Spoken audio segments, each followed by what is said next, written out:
Hey guys, Bormac here for something that will hopefully be brief. Just a second here. Alright, now I can see how long I've been recording. Just a little poke at Dominions 4. I'm going to go over basically a few basics of the game. I am by no means an expert. I'm mostly self-taught from Dominions 3, but it mostly translates into Dominions 4, and I've been playing this a fair bit too. A friend of mine is confused about the game, and I thought I would try to help him out. So here we go. First, this tooltips show up down here. And this is probably your first step, yes. We're going to go with a small random map. The game will be, How Do I Dominion? There we go. I don't really care what age, we'll go with early. This basically is the theme of the game. Mages are very powerful here, and your generic infantry are pretty weak in comparison to what mages can summon. Whereas the mages are weakest here in the middle. Here they're more they're like mage schools and stuff, and they're trying to build their power back up. But the infantry are the strongest here. They have steel and iron and all that. And this is like the Bronze Age and stone and wood, and this is all iron and steel and plate armor and everything. So we're gonna go early. That we're gonna leave it random. And what do we get? The relay? Really? Okay, I'm freaking Cthulhu. Alright, so something to note. Your nation description is important. It tells you stuff about your nation, and some nations have special things that happen within their dominion. Your dominion is that. It is the aura that you're, like the belief in your god, your pretender, which is your avatar. And you can increase it here. Your physical forms get different dominion strengths, like this sea sponge apparently has a dominion strength of 4. And this little mage on a lobster has a dominion strength of 1. So, let's see. Relay time of aboleths. They are,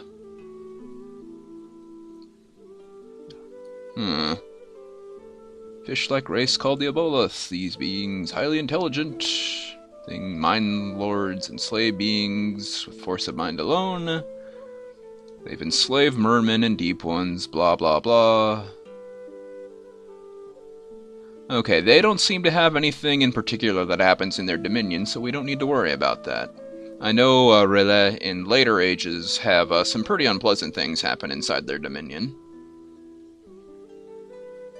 They have astral, water, earth, death, and nature magic.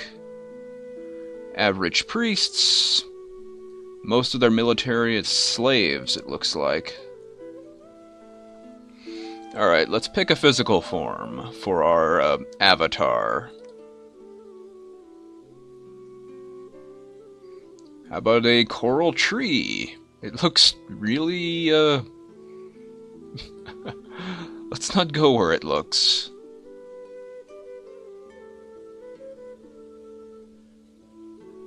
She produces free units. Several polypulse spawn each month. Well, that's pretty neat. Just, she's also immobile, because she has innate spellcaster, which means on the turn where, immobile things like this statue, or this sea sponge, or this tree, they all have innate spellcaster. So on the turn where all the people that have the privilege of having legs walk around, this particular creature can cast a spell, and then on the attacking turn it can cast another spell. It's actually kind of dangerous to be in the same field with one of those, but thankfully they're pretty much all immobile, so you don't really have to worry. You go to them, they don't go to you. Let's be...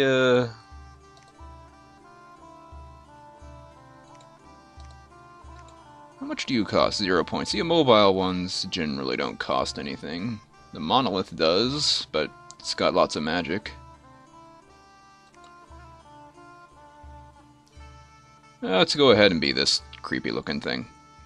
Okay, some things to note.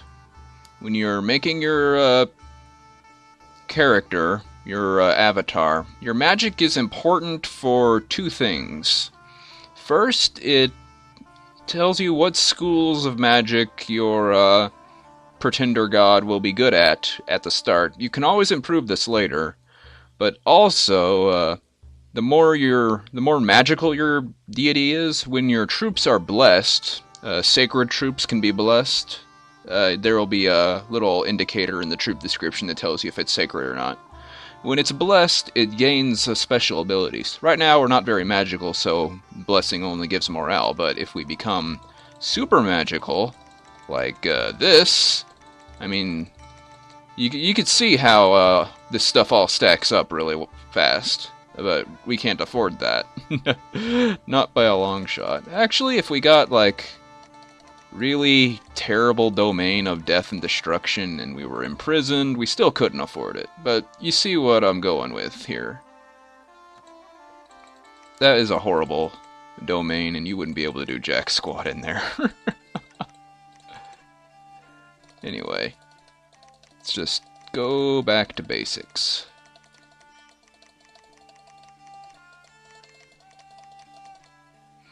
Okay. So the easiest way to get more points at the start is to choose your imprisonment. Do you start off awake? Or do you start off dormant, where you'll wake up in a year or two in-game, which is, a year is 12-ish turns, I think? Or do you start off imprisoned, where you'll wake up in three and a half to 4 years? It's a long time to wait, but it does... I mean, you see, you get a lot of points to work with. And these various bonuses, which are very helpful, are also not very cheap. But the Dominion bonuses, you can only alter them now. You can't alter them once you're actually in the game.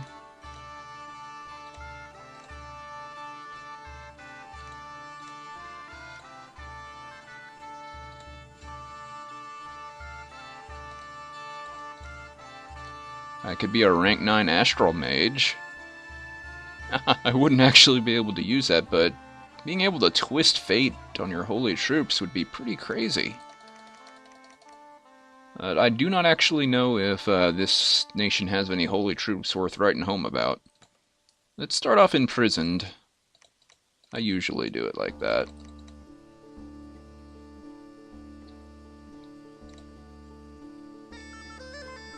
Okay, we'll get some more Dominion. Alright, this is your Dominion. You can decrease it to your avatar's minimum level. That's where it starts off, and then you can increase it. Dominion spreads out from your home province and wherever you build temples. And it's basically a way to keep other deities from messing around with your territory. Because they need their dominion to cast spells or have their particular races, their particular nation's effects take place in your province. Or, you know, their dominion effects, like, say they have a bad dominion, like Sloth, and it's really cold there, so stuff like that. That's bad. Maybe it's not bad for them. Maybe they summon all their troops and they don't really need all of this stuff. But it's bad for you. If you're playing a race of actual living people. So, how about Dominion of 8? And I like things being productive. Because I like having more resources. And a little extra income doesn't hurt. There we go, 15% income, lots of extra supplies and resources. Very handy. And what else can I do here? How about a little luck? There are random events in the... I'll go through these things. I explained Dominion. So this is Order Turmoil. More order... Let me just lower these back to 0. More order increases your income, and it makes unrest that can happen through random events or war decrease naturally. And it makes random events happen less often. Up to that point. You can't go beyond 3 points in either direction. Whereas, also note getting negative things like bad. This is bad. It gives you more design points, though. You see that? It's all a balance. You could actually work with that by balancing out with lots of luck. So you get lots of extra events and lots of luck, but you have a bad reduction in income.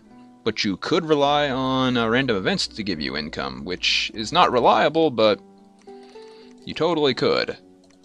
But, you know, in a land of turmoil, you have natural unrest, so unless you have defenders there actively rooting out bad guys, then eventually your provinces will probably rebel against you.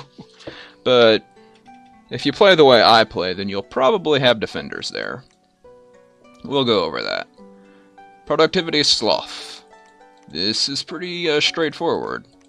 You get more money and more resources if you're productive, and less money and less resources if you're unproductive. Yes. Okay, heat and cold. Either direction you get points. And it's the same penalty either way, but some races like it cold, some races like it hot. So, say you're a desert race, they like heat 2. You could go all the way to cold 3 and get a huge amount of design points, but your people will not be happy about it. But yeah, you can affect the weather by temperature, and this also has a few gameplay effects, like, say on the map there's a mountain pass. Well, units can only cross through a mountain pass if it is warm on either side of the mountain. Otherwise, the game assumes it's snowed over. So, if you're really cold, then only units with mountaineering or flying can cross that mountain pass. No one else can. So you could effectively wall off an area like that. But you don't know because random map. Okay, growth and death. Land of growth. Your citizens, your provinces grow faster. Not a lot faster, but it helps. Higher population in your province equals more money and more resources, more of everything. It's good, unless you're a race that doesn't like population, and there are a few of those. More supplies, and more money. Land of death. People are constantly dying because it's not healthy to live there. But some people actually go for that. There are several undead-themed races. I did not get one of them, but there you go. Luck. Also pretty straightforward. Either direction you get more random events. But in this direction, the random events tend to be bad, and in this one they tend to be good. You could live with bad random events, but it can be a pain. And then this one is magic and drain. Mostly, it affects how fast you research. I think there's some other things, but that's the gist of it. Okay, so I forget what I was gonna do. Oh yeah, I like high productivity and some growth and a little luck. Yeah, that's what I did. Alright, let's go and coral thing. For some reason, I can't make capital letters. I don't know why. I'll praise coral thing. Alright, number of starting provinces. Straightforward, you want 1 through 9. I always go with 1. Strength of independence. On a scale of 0 through 9, 0 meaning that there are no independent armies guarding provinces and all the land is free to grab. The AI will expand very quickly here, but so can you. 5 is pretty average, and 9 is pretty hard to expand, but not impossible. Special site frequency is how frequently you will find events as your mages explore around. No, not events, but areas that you can't normally see. There are both good and bad areas, and there's not a lot you can do about the bad ones, aside from just avoid that place. But the good ones can be very, very helpful, and that's also pretty much your only way of getting magic gems outside of random events, which, again, not reliable. You can increase how much money and resources all the players get from half to 300%. I guess people don't like running out of money. Random events are rare or common. I guess common is for, like it says there, a play-by-email game. Score graphs are disabled, whatever. Hall of Fame entries, that is, Hall of Fame is for your various commanders. If you have a commander that's doing well, he may be inducted into the game's Hall of Fame and thus gain a special trait, such as being very fast, or being very strong, or tough. And the longer he lives and stays in the Hall of Fame, the better that trait will get. But commanders have a finite lifespan in two senses. One, they're commanders, so you're sending them into the fray of battle, and sooner or later someone's going to kill them. And two, almost all units in the game that are alive, aside from your pretender gods, which is what our coral thing is, are subject to being mortal and will eventually die of old age, but you gotta be playing a long time for some of these critters to die. This is for very high-level construction, where you can make unique artifacts where there can only be one. We won't get that far. Standard research, magic research is difficult, very difficult, easy, or normal. This is your victory condition. You can just beat up everyone, get victory points by controlling land, or that, or by dominion, which is how far your little candles spread out over the map. Research, or number of provinces, or throne's ascension, which is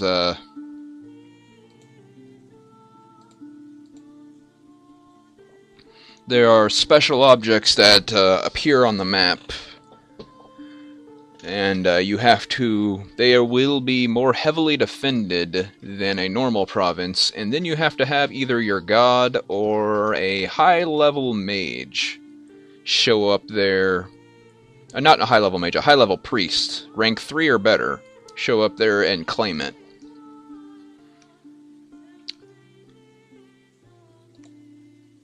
And then this is just stuff. We don't need that stuff.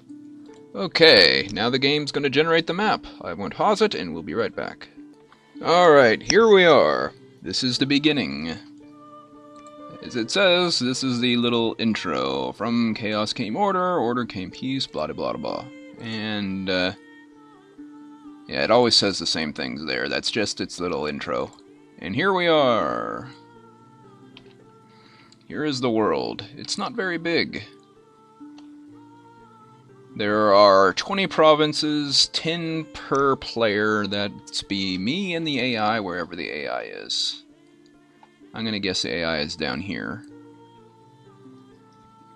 Let's see. There's a throne. There's a throne. We have a scout, so let's send him down in that direction to look for the AI.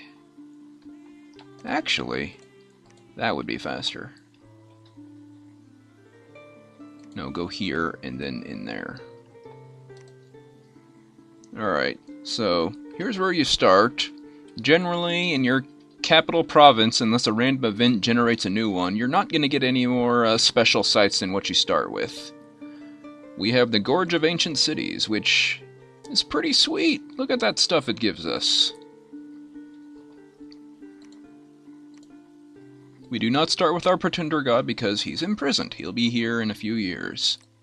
I probably won't be playing that long. Let's look at the units we can recruit, why don't we? We have fish monsters. Cool. Small fish monsters. And, oh, here's our sacred units. So these guys can be blessed. See, it says sacred right there. And they are also cheaper to maintain.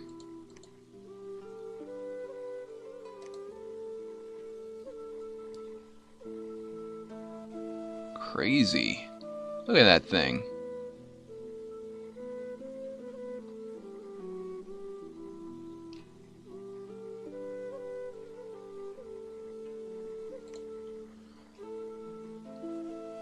Okay, so there's that.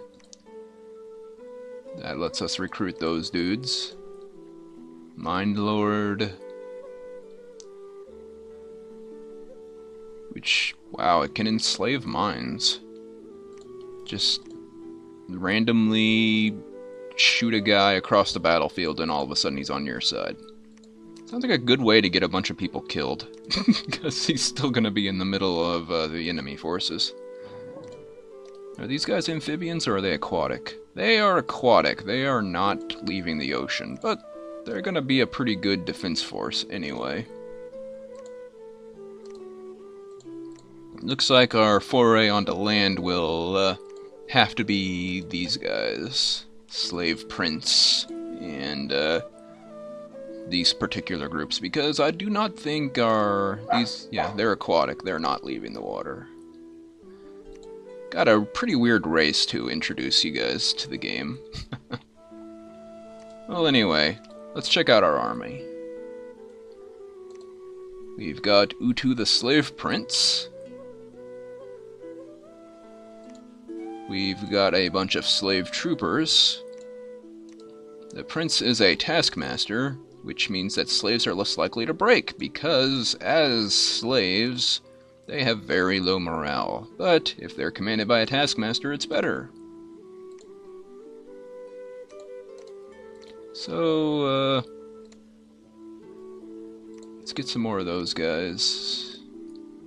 And I guess these guys. Another species of slave trooper.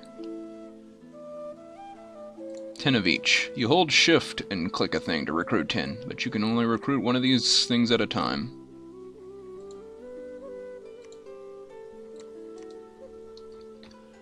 Alright. Research happens up here. We do not actually have any research points being generated though, so that's kind of a lost cause at the moment. You train commanders that are good at magic to do research, like this slave mage. Or this Aboleth, or the Mind Lord, who is very good at research. But also expensive and slow to recruit, which means he takes 2 turns to recruit.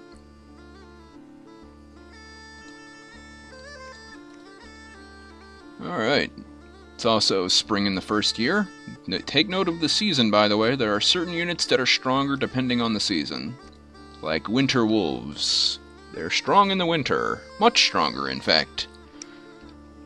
Wouldn't want to use them in the summer, though. So I think that's what we need to do for now, because we don't have actual scouting information on our neighboring provinces yet. That happens next turn.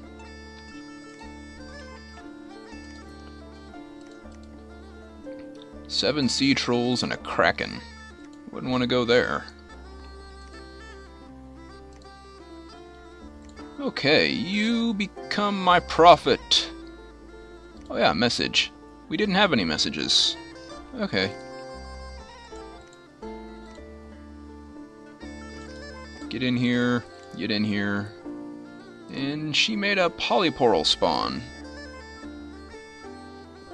Polysporal spawn grow in great number from mothers and live parasitic life for several years. Eventually, the spawn are strong and independent enough to live in symbiosis with the mother and gather food for her. The spawn have thick, scaly hides and are quite difficult to squash, regardless of their small hides. In other words, they have pretty high protection despite being tiny. Alright. I want you to go down there. Probably not strong enough to handle those guys, actually. It will be a good way to get rid of these guys, though.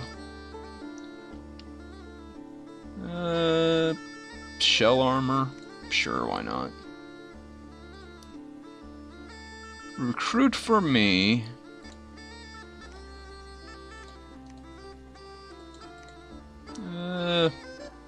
These things. And these things. And we'll just go from there. So I want to get out of the water. Because the thrones are on land, and I'm going to lose if I don't get out of the water. Okay. Really not a lot of strategy to have here. These guys are melee. These guys are melee. They have no ranged options. And they don't have any special traits other than the fact that they're slaves and no, nothing really to do with them. I'll put you behind the others, though. And I will tell you to stay behind your troops so you don't get killed.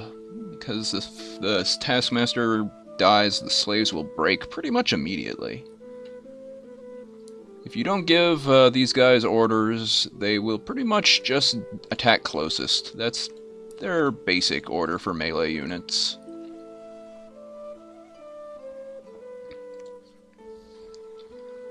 Battle in Lake Vastness. Sea trolls. We just beat up a bunch of sea trolls.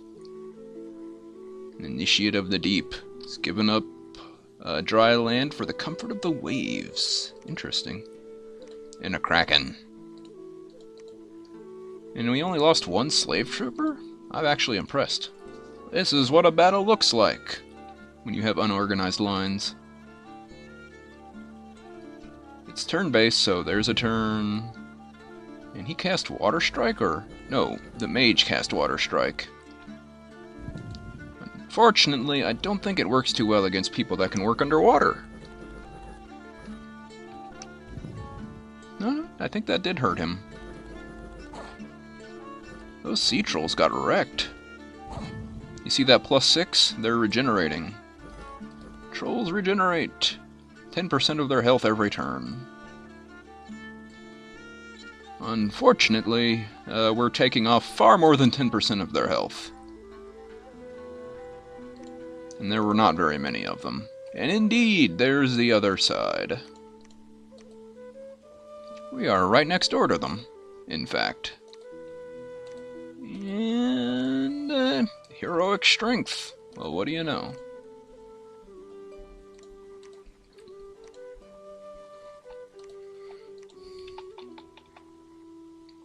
So, this is here. We just conquered this province. You note that our capital starts with some defense. And here, there is no defense. That's because we just took it. There is some unrest because people don't like fighting. Also, it's a little hot here. But whatever, that's just because it's summer. So defense, this is defense. Like this. Defense is the units that will defend the province from random events and the enemy.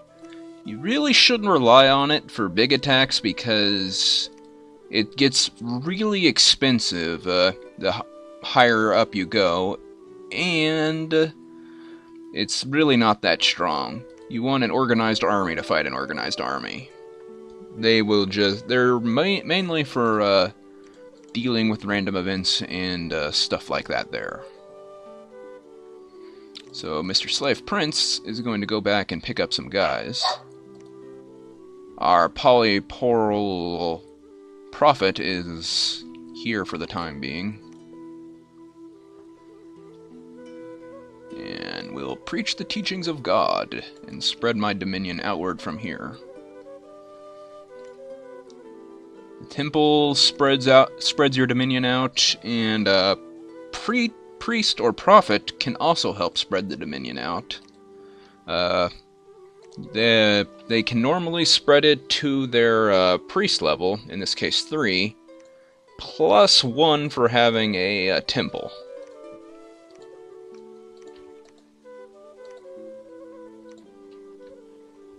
And because half of his army is units that can't leave the water, we're going to go pick up some more guys and then head this way. Also, let's hire another slave prince.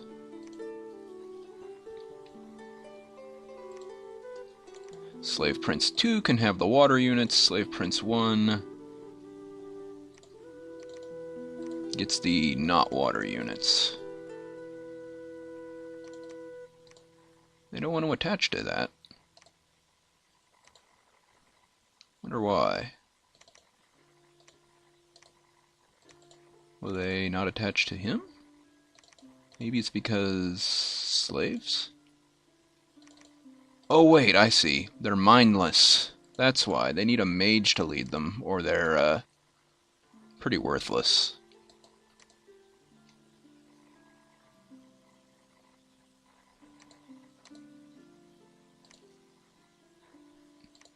That's why. You need magic leadership to lead them. There are some items you can get that will increase your magical leadership, even if you're not a mage. So let's just get rid of those guys then. Double up on them? No, they're too expensive.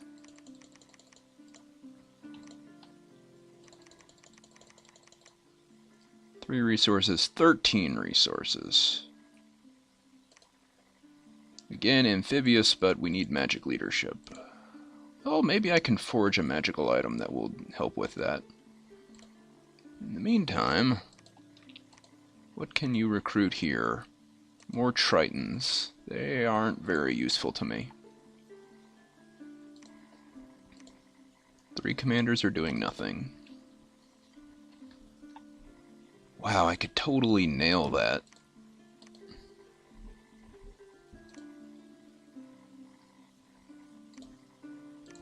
Yep. Can you forge a magic item of... Oh, no, the Crown of Leadership isn't a trinket. The Crown of Leadership is a lesser magical item, I think. All this research is pretty important. So, research. Now we have 13 research points. Might as well go for construction.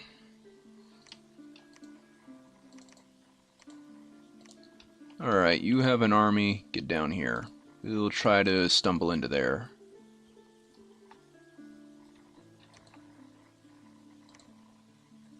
And they actually recruited that mercenary. Oh, good for them, I guess.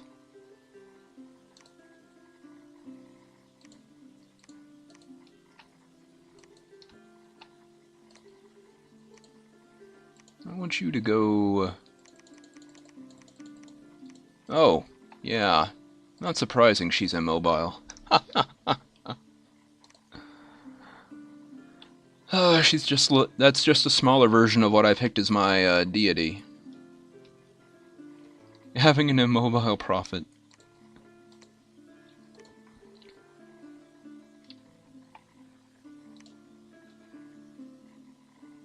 Okay. What do you have as an army right now? 20 of those. Might as well try that. There was a... Ooh. Oh, he was discovered. This is what happens when a scout gets discovered, if you leave them in an enemy province too long.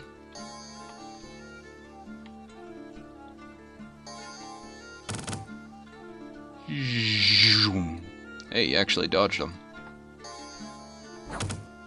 Stabbed. Ha! You hit your own horse. Man, that is a tough horse.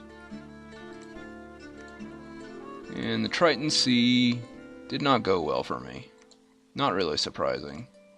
Shark Tribe. I haven't actually seen Shark Tribe before, but they're berserkers, so I guess it makes sense. Shark Knights. I've seen those. Anyway, that does cut down on my upkeep anyway.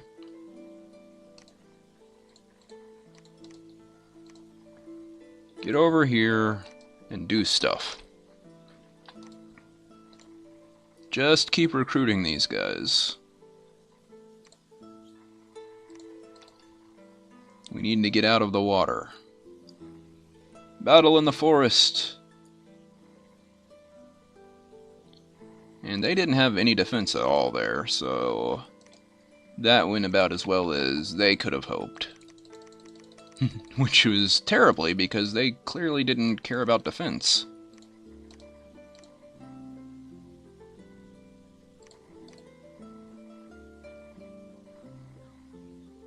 No, their god is alive, though. Kuya, the mother of monsters who radiates power. I don't think my group is strong enough to deal with that. But I am strong enough to run through here and take over their provinces. Hopefully.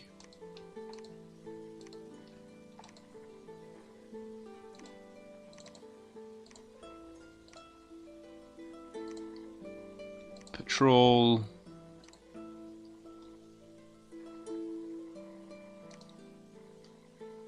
That thing is really, really tough.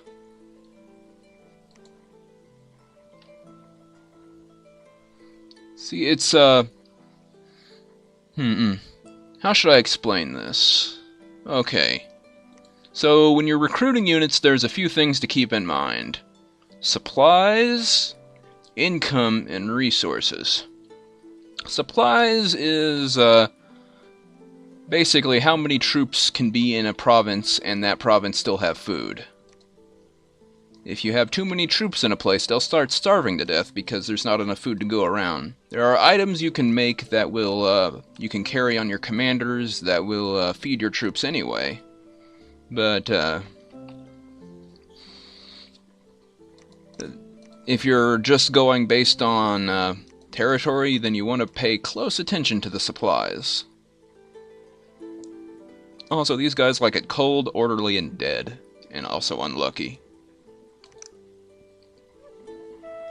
And drain. Which means their god is actually probably pretty strong, considering they took that many negative traits. Okay, income. That's how much money the province generates. Obviously, important. That doesn't really factor into recruiting troops in a particular province, more as your treasury, which affects how much you can hire. Resources are how much, let's go with how about blacksmith? Okay, say you're sitting on 1,000,000 gold, you have all the money in the world. Okay, you want to hire a giant army. You can do that, but you can't hire a giant army in one turn, because resources. Right there. You have only so many blacksmiths in your province, and they can only make equipment for your troops so fast. And unless you feel like sending your troops outside naked to get slaughtered, then you're just gonna have to wait. And that's how it works. Because the resources are how fast goods for your troops can be produced and equipped to your troops. Yes, I think that works. Anyway, I should send you down here to look for magic sites. Mages are who you use to look for magic sites. They will search for magic sites based upon their skill levels, such as he will find up to level 2 water sites, level 1 and level 1 astral and earth sites. Not really very good at all, considering magic sites go up to level 9, but what can you do?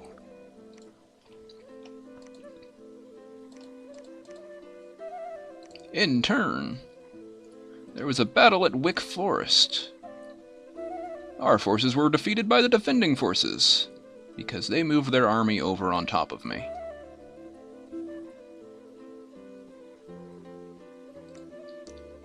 Let's see how a defeat looks.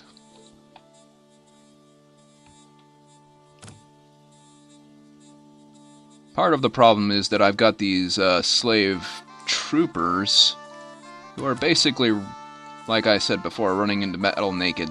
They only have their armor. They're armed but unarmored. Whereas these guys have armor, which does increase their survivability by quite a lot. I'm going to say these Equites of the Sacred Shroud are also a big problem because they get 3 attacks a turn and they're very dangerous.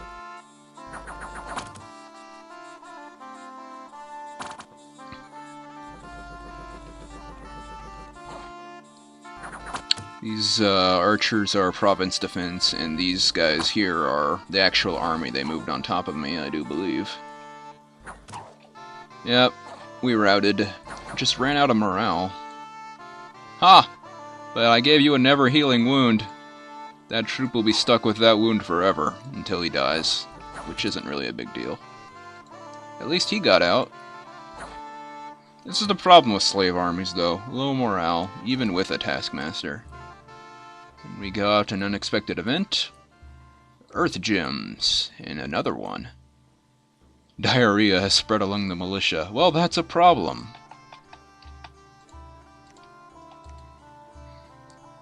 Also a problem when you rout, your troops are no longer where you put them.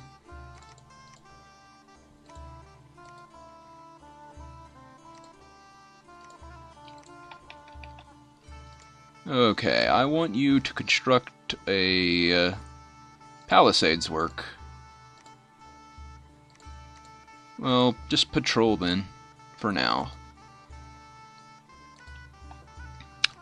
Search for magic sites. I really wish I had a priest that could go above... Oh, he is amphibious. Okay. Then you will be going on land to construct a temple to counteract this.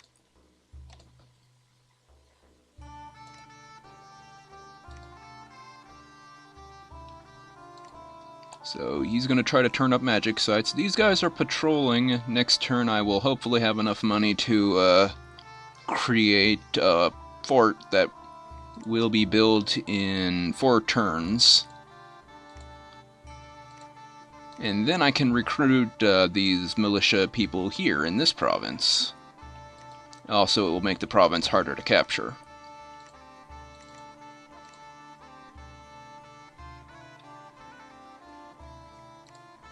You... Ooh, 2 water, 2 astral. Just research.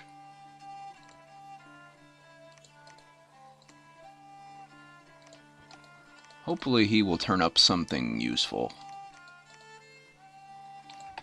Increase that up to 40. I am wary. We killed a brigand. And he found a magic site, the Shimmering Conches. What do those do? +1 astral gems a turn. Well, that's not too bad, really. You go up there, you head down here.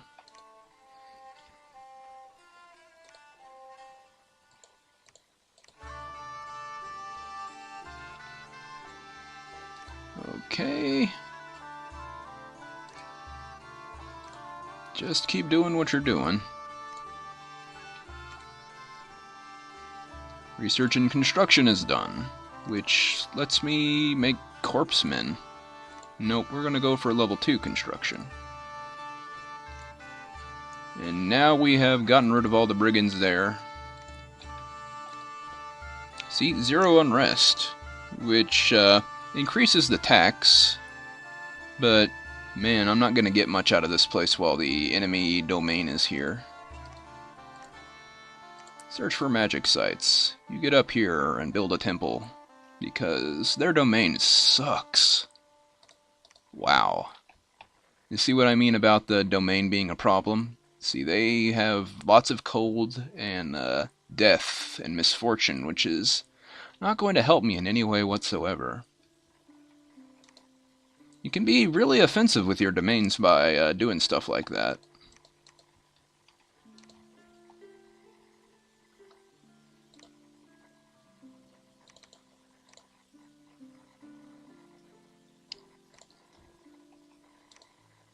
Construct a palisade. You found a magic site, the Enchanted Tower, which produces an earth gem every turn. You build a temple. Oh, we can barely not afford it. Preach for this turn, then. You're gonna join in my little army here. You sit in the back, and you just cast spells. That's generally how you use mages. Generally, you would also want some sort of bodyguard with them. But I don't really have anyone I could use. I don't know, some of these guys? They're not really aquatic, though.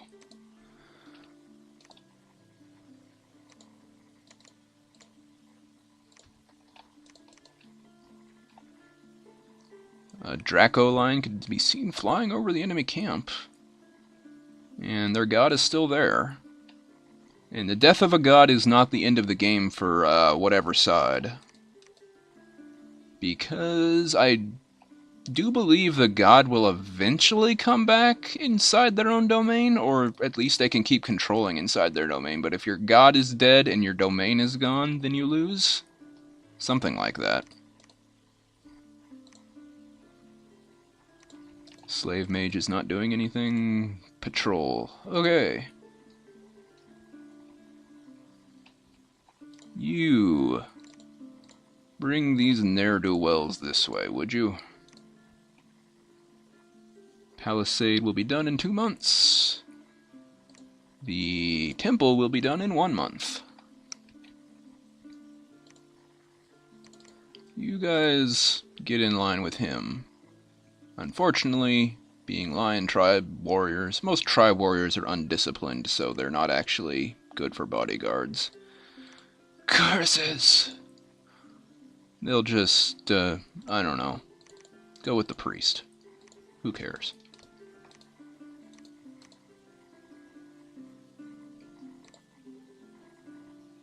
Also, she just keeps generating these things. Free units. They're not very strong units, but they're free. And, you know, that's always nice.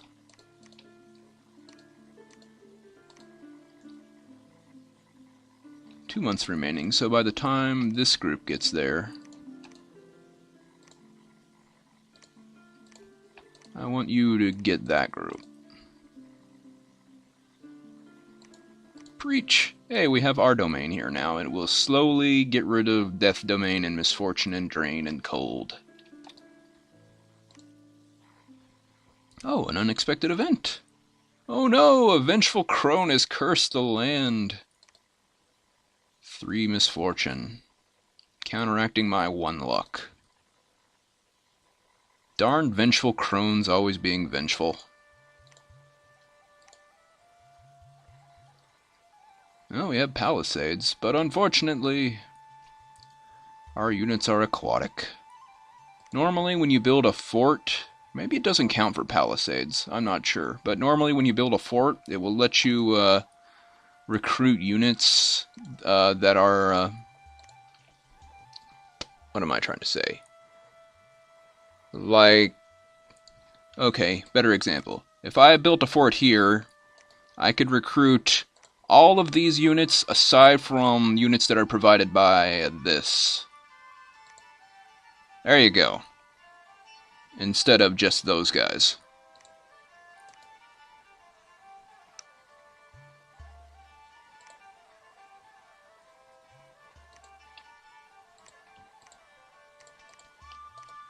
"90 enemy units." Well, I've got 60. I don't really have all that many units there. Not enough to make me happy anyway. Let's make one of these and some of those. Magic. Magic leader. I could bring these guys with me. I didn't even think of that.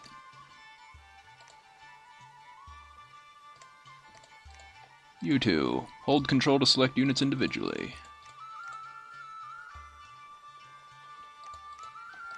Preach! And you two patrol again. Actually, you two can probably go down there. Yes, I know you're not doing anything. Battle in the Deadlands! And we taught them a lesson, yes we did. And the troopers in the Deadlands are starving due to lack of supplies. Well! Shock and surprise that a place called the Deadlands doesn't have much food.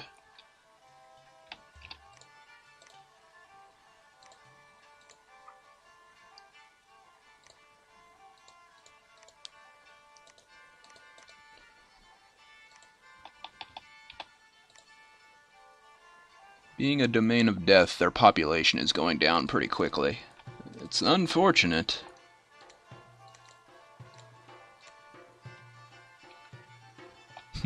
Also, those little guys are showing up in the defense area. Anyway, what haven't I covered? Searching for magic sites I covered. Building forts I covered. Recruiting units, formations, and defense. Research. Different spells are available through research, because normally you start off with very little as far as research goes. Some races start off with a few extra spells at the level 0, and some races actually get some higher end spells that are exclusive to them. Those normally show up in blue. Not seeing many for this particular group, though. What was that? Thought I saw something about a rainbow. Oh well. Oh, there it is, Celestial Rainbow. Seen from everywhere in the world.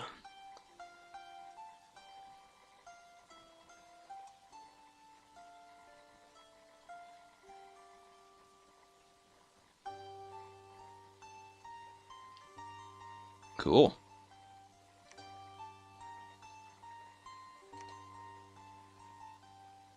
Jeez. Hostile. High-end evocation spells. Unpleasant for everyone. And conjuration. A Tarask. Ugh. Probably not a good idea to wake up one of those guys. Okay, you attach to him.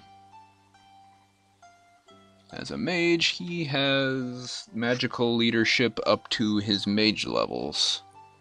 2, 3, 4. I think he could command 40 of these things.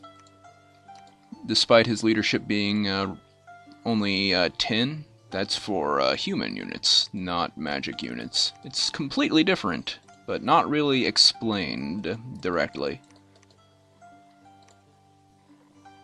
Something they ought to do, but they don't. What else? If you find magic items, they show up in this magic item treasury. If you make magic items, like this, they also show up in there. If you don't know what a magic item does, right-click on it. It'll tell you. It'll also tell you how much it costs. You can't see magic items on a list if the mage can't make them. Which is problematic because it's kind of difficult to tell where you should invest your points. It's about exploration in that regard.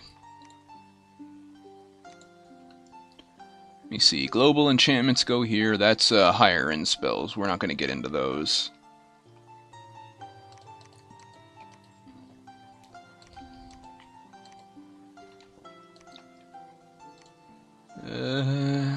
What else? What else? Well, let me see. If you want to get magic items from a place other than your capital, you have to build a lab there. Like here, he would have to construct a lab, which is 500 gold for this race, but costs of different buildings vary between races. But if I built a lab here, I could also do research and cast spells here, which could be useful since I'm right next to their capital. And losing their capital would be bad because they couldn't recruit units that are exclusive to their race, like my Mind Lords and my Gibbodais.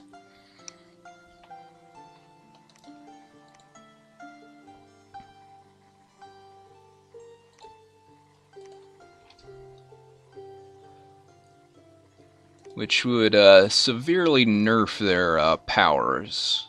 Also, that's where their leader is strongest. Anything else? I don't know, the various terrains have different effects. Like, forest has good resources, which you need to make stuff, but it slows your guys down, so if your units could move 2 spaces on the world map like he can, see, movement? 9 in battle, 2 on the world map, but sometimes it's hard to get them to move more than 1 space. The game's pathing is a little weird. But a forest would make it so he would have to move, he would only be able to move 1 space there. Unless you had a fort there and you built roads. A swamp has very low income and it also hinders movement. These are just plains. A farmland, high income, low resources. Border mountains, low income, excellent resources. Then we've got the sea and deep sea, which is low income. The sea is basically the water version of plains, which, you know, basic flat income. No particular bonuses or anti-bonuses.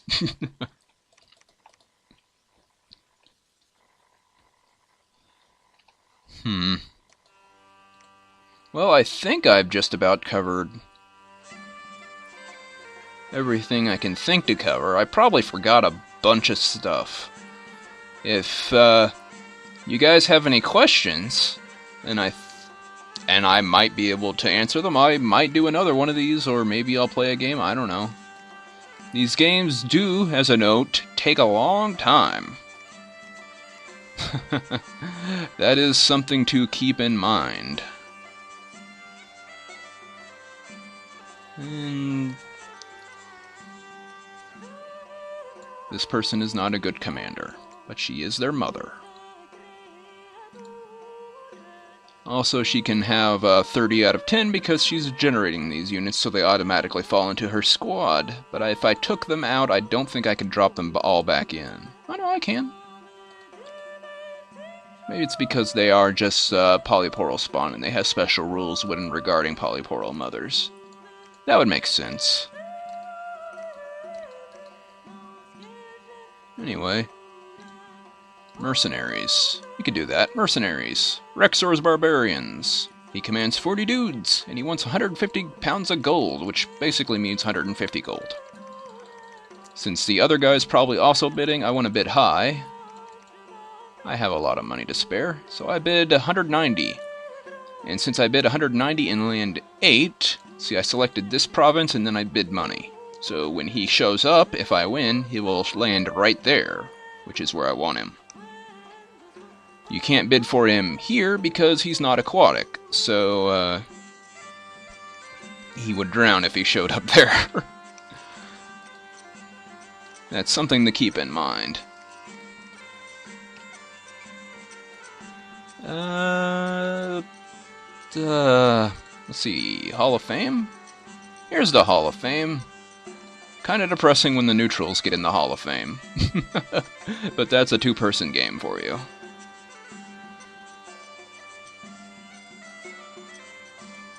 How Pow of Special Monsters. Must have been a random event that showed up. Provinces, forts, income. Apparently I can't see my own. Pretenders, Quia.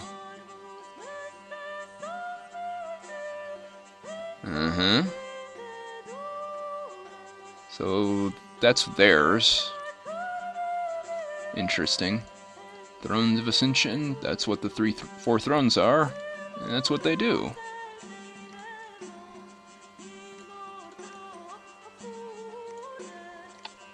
Nido Torpedo. You would have to capture all four of them to win. They probably already have this one. I don't think they've claimed it, but they probably own the province. And nobody has those. Although I'm right next door to this one, there's no reason I shouldn't have it other than, I don't know, I'm lazy. Well, let's see if the mercenary shows up. He will fight for our cause for this and 2 more months. And there was a battle in the Deadlands, where the people I set there to defend got annihilated by this giant army.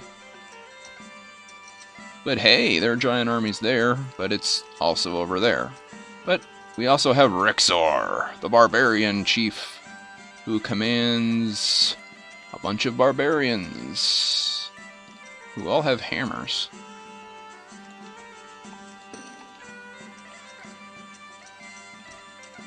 Well, let's just do this. End this on a bang, why don't we?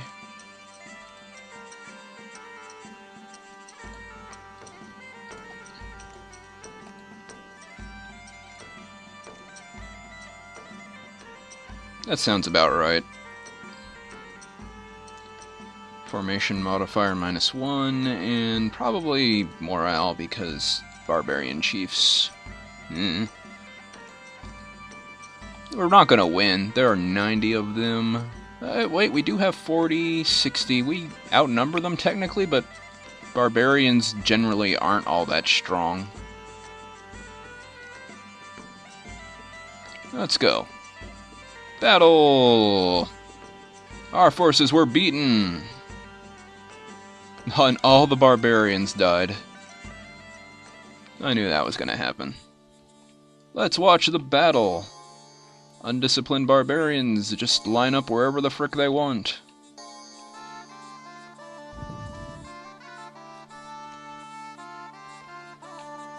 Yeah, these guys are all pretty heavy armor. And they have a fire mage with them that's immortal? No, fire resistant.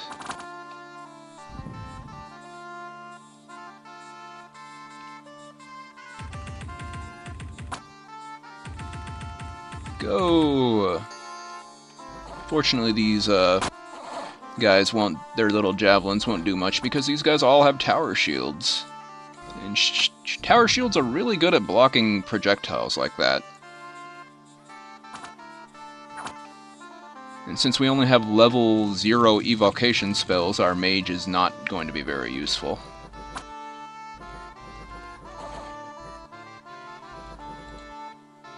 Spears, length 4, attack 9, damage 13. Tridents, length 4, attack 11, damage 18. But they have better armor.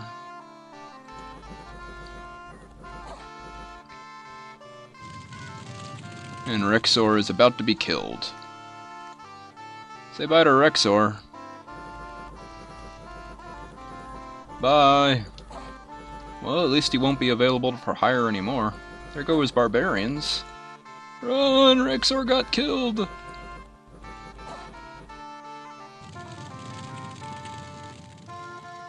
Oh, you burnt one of your own guys. Also, you can speed up the combat and slow it down or pause it. You know, whatever. Or just quit. Also, there's the grid, if you're curious. Team-colored squares.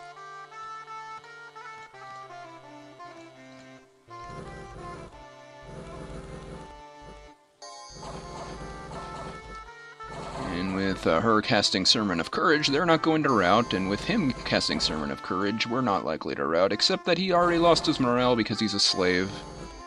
Right? No, yeah, he is. He's got low morale by default.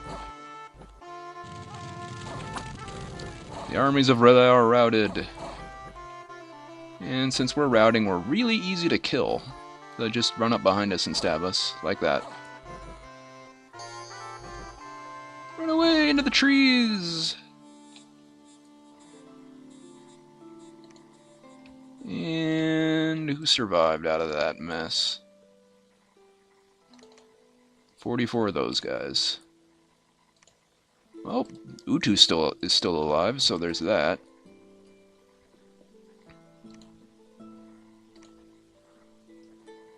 But yeah. We're not in, I said this isn't really a very strong group that I got, and I'm not really good at playing underwater races. But anyway, there's a look. Still a little longer than I liked, but I think I covered the basics. It's a long game with a steep learning curve, so even a quick introduction is going to take a while.